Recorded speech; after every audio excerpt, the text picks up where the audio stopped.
Preciso te atualizar também sobre mais uma renovação de contrato no Flamengo. Flamengo projetando um maior faturamento de sua história para o ano de 2025. Preciso te atualizar ainda sobre a treta envolvendo Arrascaeta e Flamengo. As últimas do mercado, bastidores, finanças e muito mais. Fala aí pessoal, sou Jorge Nicola, bem-vindos a mais um vídeo do canal, sempre bom ter vocês por aqui, só pedir para deixar like, se inscrever no canal e ativar as notificações. Hora de falar sobre os clubes brasileiros que disputarão o Super Mundial de Clubes, quanto eles vão faturar de prêmio. Dá para dizer que a grana é robusta. A simples presença na fase de grupos vai garantir para Palmeiras, Flamengo, Fluminense e Botafogo 87 milhões de reais. Essa é a cota fixa. Cada vitória na fase de grupos vale 11 milhões de reais e o empate vale 5 milhões e 700 mil reais. Não é difícil imaginar que a simples presença na fase de grupos assegure cerca de 100 milhões de reais para esses clubes. Aqueles que passarem para as oitavas de final vão assegurar mais 43 milhões de reais. Quem chegar às quartas de final embolsa 75 milhões de reais. A semifinal, 120 milhões. Se algum time brasileiro conseguir ser vice-campeão, são 172 milhões. E o título pro vencedor do Super Mundial de Clubes, torneio que acontece nos Estados Unidos entre junho e julho, é de 229 milhões de reais. Bora falar agora sobre mais uma renovação no Flamengo. Rubro-negro, que havia se acertado alguns dias atrás com o Eric Pulgar, também estendeu o vínculo do lateral direito Varela, que é do Flamengo e da seleção uruguaia. Varela, inclusive, jogou por sua seleção na data FIFA. O contrato se encerraria em dezembro, não havia nenhuma manifestação da antiga diretoria em relação à extensão desse vínculo, mas, a pedido do Felipe Luiz, rubro-negro prorrogou o contrato até dezembro de 2027. E a julgar pelo bom índice e nível do Varela, dá para dizer que é um reforço interessante, especialmente porque é grande a chance de Wesley não permanecer a partir de julho. O lateral que foi titular da seleção na derrota por 4-1 para a Argentina tem várias propostas do exterior e deve acabar por ser negociado muito em breve. Só para complementar, em relação a renovações, o Flamengo também já fez uma oferta para aumento salarial do Gerson e aguarda por uma posição do pai dele. O Gerson tem contrato longo, mas a ideia é reajustar seu salário para tornar o Gerson compatível com a importância dele. Sobre a negociação com a Arrascaeta, ainda sem novidades. Recentemente, o representante do Arrascaeta esteve no Rio para conversar com o José Botto, sinalizando o interesse do Arrascaeta em prorrogar o vínculo que se encerra em dezembro de 26, mas o Flamengo ainda não demonstra a intenção da extensão desse contrato.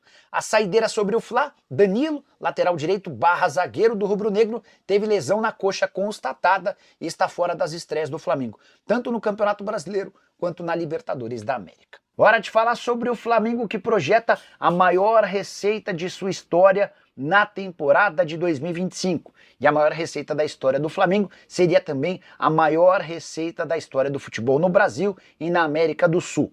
Flamengo que vem de 4 temporadas consecutivas fechando acima de 1 bilhão. 1 bilhão em 2021, 1 bilhão 115 milhões em 2022, 1 bilhão 370 milhões em 2023, 1 bilhão 190 milhões em 2024. A expectativa do Flamengo, de BAP, o novo presidente do clube, é de que o rubro-negro seja capaz de arrecadar ao longo dessa temporada 1 bilhão e meio de reais. É muito dinheiro, completamente desproporcional em relação à maioria dos concorrentes. Somente o Palmeiras e o Corinthians têm conseguido, às vezes, ultrapassar a marca do bilhão, só para vocês entenderem o grau que o Flamengo alcançou. Importante dizer que para bater esse 1,5 bi, o Flamengo vai precisar conquistar títulos de competições importantes. Se a gente está falando, por exemplo, de Libertadores da América, Campeonato Brasileiro ou Copa do Brasil, é necessário também que o Flamengo seja capaz de vender pelo menos 2 jogadores em negociações importantes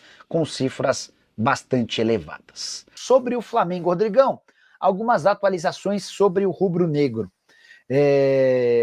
Projeto do estádio, como já era de se imaginar, está subindo no telhado. Não é que ele não vai sair, mas você pode ter certeza que a data de 2029 já inexiste. Ela só aconteceria se o Landim tivesse dado sequência no seu candidato como presidente. O BAP vai fazer o possível e o impossível para retardar esse processo, primeiro porque ele entende que não é uma prioridade, depois porque o custo do estádio, que estava orçado em 1 bilhão e 900 milhões pelo Landim, segundo o BAP, já ultrapassou os 3 bilhões de reais. O que você acha do Jorginho no Flamengo? Gosto. Acho bem interessante, jogador muito acima da média, de currículo gigante, que não tem sido titular no Arsenal, mas numa realidade técnica diferente. Chega para jogar demais. Nicola, qual a sua opinião sobre o Flamengo cobrar publicamente os chapulins sobre o Thiago Maia? Quero te sugerir um vídeo sobre clubes devendo jogadores, exemplo, Grêmio, São Paulo, Ferreira. Belto, essa sugestão é linda. É bem legal mesmo, mas eu só preciso de tempo para poder fazer, porque vai demandar muito tempo. Existe muito clube devendo, muito clube mesmo, tá? Diria para você que são poucos os que não devem para ninguém. Se a gente fizer um trabalho de verdade, eu vou precisar, sei lá, pelo menos de umas 2 semanas apurando para trazer todos os clubes que devem, nem para quem deve. Sobre o Flamengo. O Flamengo revelou uma lista dos clubes que lhe devem, né? O Internacional com o Thiago Maia, aí ele cita o Estoril, cita outros clubes portugueses. Isso passa muito, Belto, pelo fato de que essas dívidas foram constituídas pelo antecessor do BAP, pelo Landim, e que a maioria delas nem houve cobrança. Então o BAP se sentiu confortável para cobrar na praça.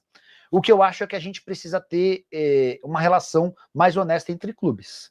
Cara, essa sequência de dívidas dos caras devendo e achando que não há problema, isso é irreal, isso é muito maluco mesmo, tá bom? Hora de falar sobre o Flamengo, quanto é que o rubro-negro pretende pagar de salário a Jorginho, meio-campista que esteve no Brasil nos últimos dias para trazer a noiva e mostrar a ela a vida no Rio de Janeiro, tem em mãos uma oferta de 13 milhões de euros brutos por um contrato de 3 temporadas. Isso significa que o Jorginho, caso aceite a proposta rubro-negra, vai ter direito a 4 milhões e 300 mil euros por ano ou 26 milhões e 800 mil reais, dividindo por 13, 12 meses de salário mais o 13º, e dá para dizer que o Jorginho chegaria para ganhar 2 milhões de reais brutos.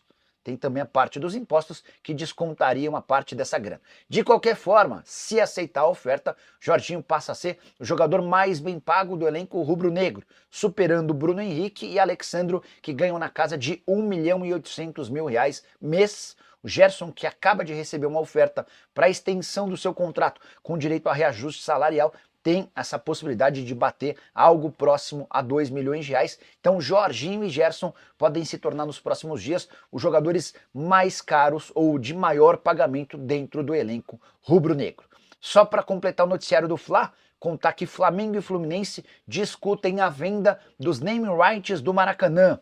A dupla passou a ter o Maracanã sob sua concessão pelos próximos 20 anos. E a ideia do BAP é tornar o mais vantajoso e lucrativo possível toda essa operação envolvendo o Maracanã. Para o presidente do Flamengo, bancos privados poderiam ser uma alternativa de compra dos name rights do Maracanã. Mas, porém, contudo e todavia, há a necessidade de um parecer sobre a viabilidade jurídica e a permissão do contrato firmado com o governo do Rio de Janeiro. Só para completar o noticiário do Flamengo, o Arrascaeta vai desfalcar o Flamengo na estreia do Campeonato Brasileiro no sábado contra o Internacional por causa de uma lesão muscular que o impediu de terminar a partida do Uruguai contra a Argentina na última sexta-feira. Nicola, você falou hoje à tarde em vídeo que o Barcelona ofereceu para o Flamengo, por Wesley, 32 fixo e 3 em bônus. O Flamengo pode fazer um negócio por 30. O Flamengo vai querer menos do que o oferecido? Vamos lá. Francirene, o jornal Esporte da Espanha afirma que o Barcelona deve fazer uma proposta de 32 milhões de euros fixos, mais 3 em bônus. Então, só para recapitular, não há proposta. Há informação de um jornal de que o Barcelona deve fazer uma proposta. Então, tem uma baita diferença entre o Barcelona ter oferecido os 32 milhões de euros e um jornal da Espanha dizer que o Barcelona tem a intenção de oferecer. O Flamengo tem subido o valor do Wesley. Lá atrás, ele quase fechou com a Atalanta por 16 milhões de euros fixos, mais 4 de bônus, não deu certo. Depois ele passou a pedir 20. O Zenit apareceu com 25 e o negócio não saiu. Hoje, preço estabelecido pelo Flamengo, para começar a conversar a partir de 30 milhões de euros, tá bom? Nicola fala do Flamengo, pede o Paulo Maciel. Paulão, a gente está muito na dúvida sobre o que vai ser do Jorginho, mas o fato deles ter estendido a permanência no Brasil de domingo até terça-feira nos leva a crer que ele conseguiu convencer a esposa sobre a vinda ao Brasil em definitivo, tá? Vídeo com informações importantes. Dorival Júnior será demitido pela CBF, não será mais treinador da seleção brasileira. Felipe Luiz é o nome que a CBF pensa para tentar a contratação para substituir Dorival Júnior? Nós vamos falar no vídeo de agora. Tem também premiação do Mundial de Clubes, Super Mundial de Clubes, que será disputado em junho, definido. Quanto que o Flamengo vai ganhar pela participação? Nós vamos contar aqui para vocês também. E tem também uma péssima notícia no Flamengo, envolvendo Danilo. Já vou contar para vocês que informação é essa, que notícia é essa, mas antes, gostaria de pedir para você se inscrever no canal, dar o like no vídeo, ativar a notificação. Vamos para as informações? Antes de mais nada, quero mostrar um negocinho para vocês. Sabe por quê? Eu avisei. Dá uma olhadinha nesse vídeo. O que conseguir lá é lucro. Que é isso, se não tomar uma goleada, pro Dorival já é lucro. Isso aqui, goleada? Não, goleada não. Quanto que foi? O que eu tô querendo dizer é o seguinte. Quanto que foi aqui? A seleção argentina é muito favorita. 6 a 5 no Brasil? Sem o Muito Messi favorita. não é muito favorita. Quem é a favorita? Você falou? A seleção argentina pra mim. Olha, muito não é. Muito não. Sabe por quê, gente? Olha só. O Se Dorival... a gente for colocar uma odd aí, Gente, tá, gente. 2 e 2,5. O Pedro já fez 6 alterações, cara. Tá, tudo bem. Sem o Messi, a Argentina não é muito favorita. Eu também acho. Se fosse com o Messi, era muito favorita. O Almada pode melhorar isso? Claro.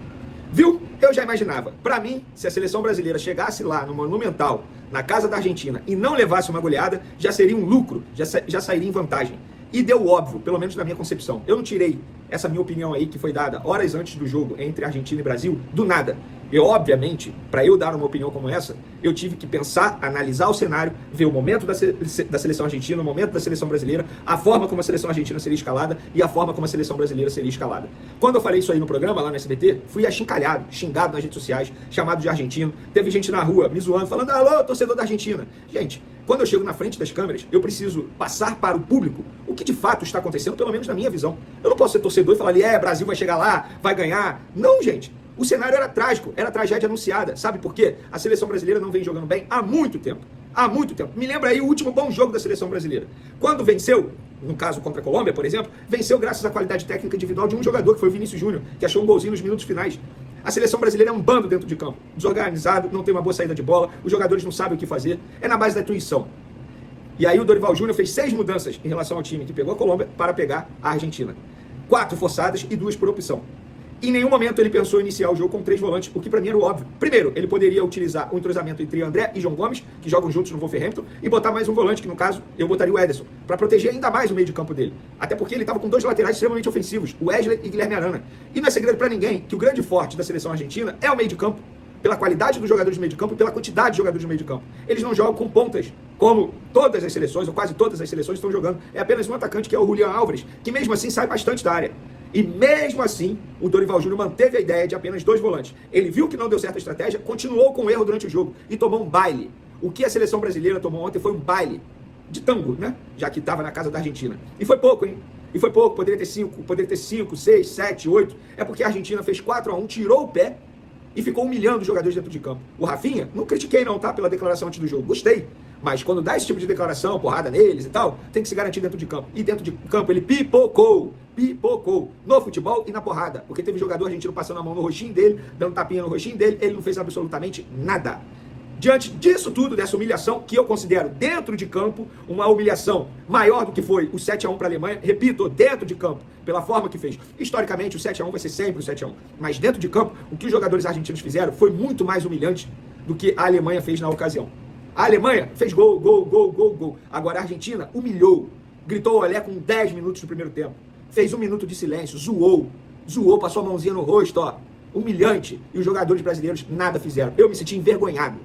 Obviamente que depois disso tudo, o próprio Dorival Júnior sabe que ele não vai continuar no cargo, e ele não continuará no cargo, isso é uma informação. E o Felipe Luiz, treinador do Flamengo, não é uma opção nesse momento. A opção é Carlos Ancelotti. Essa é a opção, novamente, do presidente Edinaldo Rodrigues. Ele vai tentar a contratação do atual comandante do Real Madrid de novo. Será que ele tentou da outra vez? Tentou, porque o Ronaldo deu uma entrevista ao Charla Podcast e disse que ele mesmo ajudou nessa tratativa, nessa negociação. Então, se o Ronaldo falar isso, eu acredito. Aí ele passa firmeza. Então, você, torcedor do Flamengo, fique tranquilo. Primeiro, não tentarão o Felipe Luiz, porque ele não está na mira da CBF, digamos assim, nesse momento. E segundo, a informação que eu tenho é que o Felipe Luiz não aceitaria nesse momento, que ele sabe que seria prematuro na carreira dele. Isso é uma informação que eu tenho, tá? Por falar em Flamengo, premiação do do Super Mundial de Clubes em junho, definido para os clubes, e o Flamengo vai receber pela participação 86,8 milhões de reais só por disputar esse Super Mundial. Na fase de grupos, ganhará 11,4 milhões de reais por vitória, além da premiação fixa, 11,4 milhões de reais por vitória e 5,7 milhões de reais por empate. Oitavas de final, 42 milhões de reais, se chegar às oitavas de final. Quartas de final, caso chegue lá, 74,9 milhões de reais. Se chegar à semifinal, 119 milhões de reais. Sendo vice-campeão, mais 171 milhões de reais. E, sendo campeão, mais 228 milhões de reais. Ou seja, o Flamengo pode receber no total, caso seja campeão, o que eu acho pouco provável, preciso ser honesto com todo mundo aqui. Sonhar não custa nada, mas acho extremamente difícil, muito difícil, uma missão quase impossível. Caso o Flamengo seja campeão, pode ganhar aí 586 milhões de reais no Super Mundial de Clubes. É dinheiro, hein? Eu já acho muita grana só pela participação, repito, 86,8 milhões de reais. Gente, 86 milhões de reais só para participar de um campeonato. Fora o ganho intangível, digamos assim, com a visibilidade, com a internacionalização de fato da marca. Não é fazer tourzinho pra Disney, igual dirigentes gostam de fazer, não. Mas fica aí a informação pra vocês. E pra finalizar, uma notícia nada boa para o Flamengo, tá? Que o Flamengo divulgou aí nas redes sociais, um boletim, o Flamengo mantendo inclusive a postura de transparência. O jogador Danilo, que já havia retornado aos treinamentos com o elenco do Flamengo, sentiu dores na coxa direita na atividade da última terça-feira. Foi realizado exame de imagem pelo clube na manhã desta quarta-feira, no qual constatou-se uma nova lesão muscular. O atleta já iniciou tratamento com a fisioterapia no CT Jorge Lau. Ele não terá condições de jogo para as estreias do time do Campeonato Brasileiro e também Libertadores. Nossa Senhora! É uma perda, assim, absurda, vou ser sincero, e a gente precisa falar a verdade. Chama muita atenção a quantidade de lesões musculares no Flamengo. Eu acho que o departamento médico precisa explicar isso, porque não está sendo normal. O Danilo se machucou treinando, gente. É um jogador que ficou um tempão fora aí dos gramados, foi cortado da seleção brasileira por conta desse problema físico, e agora sente um novo problema físico, uma nova lesão muscular, que pelo visto, não é leve, né? Vai tirar o cara da estreia do Campeonato Brasileiro também, da Libertadores, fora os outros jogadores que estão sentindo problemas físicos a todo momento. Então, acho que chegou o momento do departamento médico explicar isso. Enfim, o clube tem sido muito transparente nesse sentido, toda hora soltando boletim médico, toda hora atualizando a situação dos lesionados, mas agora precisa explicar o que está acontecendo. É o forte calendário? É o quê? A preparação que eles estão entendendo que não está no caminho correto? É o quê? Precisa explicar, porque de fato chama atenção a quantidade de problemas musculares que o elenco do Flamengo vem sofrendo nos últimos tempos. Lembrando que Bruno Henrique está em fase final de recuperação de um problema muscular. Arrascaeta acabou de sofrer um problema físico mais com a seleção uruguaia, tá? Então não tem como criticar o Flamengo nesse caso. Então, enfim, Flamengo sem Arrascaeta e sem Danilo para a estreia do Campeonato Brasileiro nesse sábado contra o Internacional. O Flamengo treina nessa quinta ainda, sexta, e aí o Felipe Luiz vai montar a equipe titular, vai pensar na equipe titular para encarar o Colorado, que na minha visão será um rival direto do Flamengo na briga pelo Campeonato Brasileiro. Para mim, o Internacional vem forte nessa competição aí, tem um bom time, um bom elenco e um treinador, Roger Machado, que tem se destacado também, não só no Internacional, já tinha feito um bom trabalho no Juventude. Dito isso, galera, beijo para vocês, forte abraço, tamo junto e fui! Família, ficamos aqui com o nosso giro de notícias do maior clube do Brasil. Agora que a gente tá falando realmente do Flamengo. E se você gostou do conteúdo, chega aqui deixando seu like, se inscrevendo no canal, ativando o sininho de notificação, porque sabemos que é super importante a sua participação. Ficaremos por aqui, um grande abraço no seu coração, segue mais até o próximo vídeo. E vamos pra cima.